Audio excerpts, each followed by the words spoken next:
Inflation and the cost of living crisis. Is it really a crisis though? We have the energy price cap of 2,500. Yes, house prices will go up. Admittedly, there are things that we can do about it though. And fuel prices are now coming down. Is the media hysteria really exaggerating the point of cost of living crisis? Tell me what you think in the comments box below, but check out this video as we get into that detail.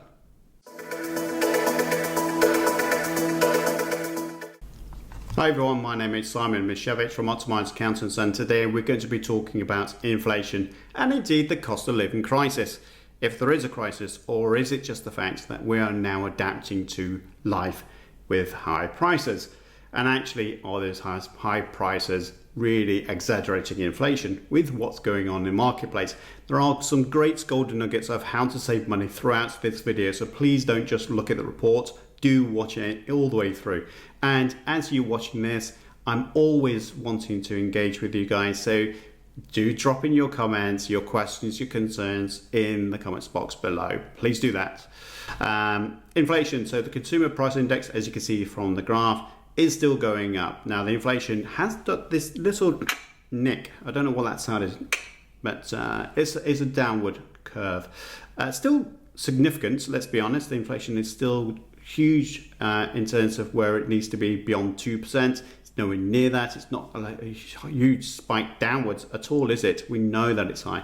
The consumer price index, including owner-occupiers housing cost CPIH, rose by 8.6% in the 12 months to August 2022, which is again huge amount of numbers. And despite a 0.5% in the this is a 0.5% increase in August 2022, reported by the Office of National Statistics.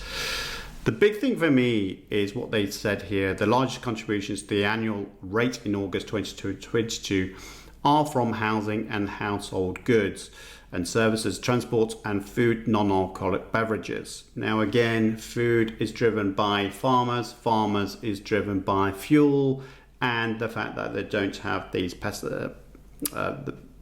the products to put on the farm. Please tell me what I've just missed out, my brain's gone out mad. But there is a shortage of the things that they need for their farming. I can't remember what it is now. Food and non-alcoholic beverages made the largest upward contribution to the monthly rates in August 2022, while falling prices for motor fuels resulted in a large offsetting downward contribution. And fuel prices will go down. Okay, so I think there is this being, and I'm going to talk about this shortly today, of profiteering from fuel companies. Prices of oil has come down significantly. So why are you still paying in the UK the prices that you are? Everyone else in the world are laughing at the UK because you continue to pay it. By the way, I'm in Spain, and yes, the price of fuel is high in Spain, but nowhere near as what it is in the UK. So I can totally understand the frustration, and I think there's a lot of profiteering which the governments have not controlled properly. Again, just looking at here, this is looking at transport motor fuels. You'll see that the motor fuel prices have gone down quite significantly, still nowhere near what it needs to be. And if you look at the price, the inflation is still 32.1%, but it's not now 45% as it was before. We are rather suspect that the cost of fuel will be coming down. You can now do. Are you seeing it in your region? Please drop in the comments box below. I'm again in Spain, so I don't see the fuel prices as much as I used to. So I'll be really interested in your views. Are you seeing those savings now finally coming through? This is just a repeat, really. UK inflation. There's a deflation. Now, I don't want to use that word before people jump on me and say, deflation, not in deflation, we're in inflation. I'm not saying that for all of the economy. I'm just saying for transport in this month. Okay, so we have had a come back on the inflationary numbers for transport, mostly for fuel. ONS, the food and non-alcoholic beverages and transport divisions made the largest upward contributions to monthly increases July 2021 to. In June 2021, the main upward contributions rates came from transport overall. But in August and September, we're seeing the fall. The reason why I left this in here was simply because I want to say to people that when they talk about inflation, it's not coming from most goods and services. It's coming from transport, it's coming from fuel and your gas prices into the United Kingdom. But that is on the way down again. The gas prices will go up, but for people that travel a lot using their fuel in the cars, they can breathe a bit of sigh of relief. Now, it doesn't mean though that you should now be going into your cars and staying warm instead of heating your home. Okay. I wanted to raise this point about the cost of oil prices because look at the fall that we saw compared to May, June, July. May, June, July saw a huge increase, but now we're looking at September and the price of oil is now the same as I think around about maybe February 2022. So we are seeing a significant drop in the price of oil, which means that fuel prices should also see a fall in pricing. But I don't think you're seeing that. I think there is a lot of profiteering from the fuel pumps that you are buying your petrol from. And this is just a repeat of that point about where prices of fuel is. We should see a lot more of a decrease than we are seeing in the United Kingdom. Again, caused by profiteering and the fact that the government don't seem to have a great handle on that at all.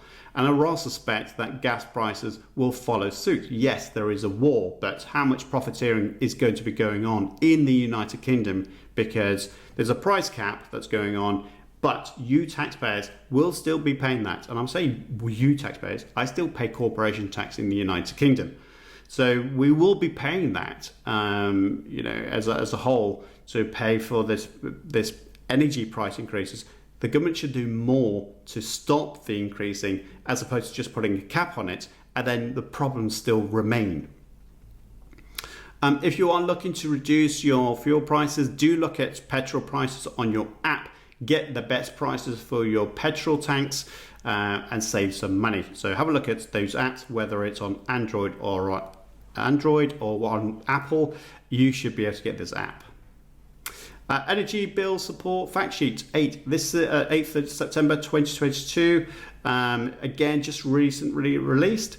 Do have a look at that website. The Gov website said the energy price guarantee will ensure that a typical household in Great Britain pays on average $2,500 a year on their energy bill for the 2 years from October 2022. So the energy price cap is still there, but you taxpayers will still be paying it. I say we taxpayers will still be paying it. The consumer saving will be based on usage, but a typical household will save at least £1,000 a year, which is significant to a lot of people. But it's just kicking the can down the road because ultimately the government will be paying those fuel prices to all these companies, and you taxpayers will then pick it up. I've done it again, you taxpayers, us taxpayers. Tell me what you think about this. Is this fair and do you think it's right? Put in your comments box below. There is an energy bill support scheme explainer as well. Look at that URL, pause this video to get that. They talked about over the past year, global energy prices have soared. We know that, with wholesale gas prices quadrupling. This has led to an unprecedented rise in energy bills. The energy bill support scheme will deliver £400 non-repayable discount to eligible households to help with energy bills from October. And by the way, this is in addition, I believe, to the price cap of $2,500. So realistically, it's not going to be capped at $2,500. It should be capped at $2,100 if you're eligible for this £400. So make sure that you look at both of these things, not just one or the other in isolation. One is not replacing the other. Both will be acting in tandem. So therefore, the $2,100 is more of a realistic thing. Next year, it will go to $2,500 when this £400 drops out.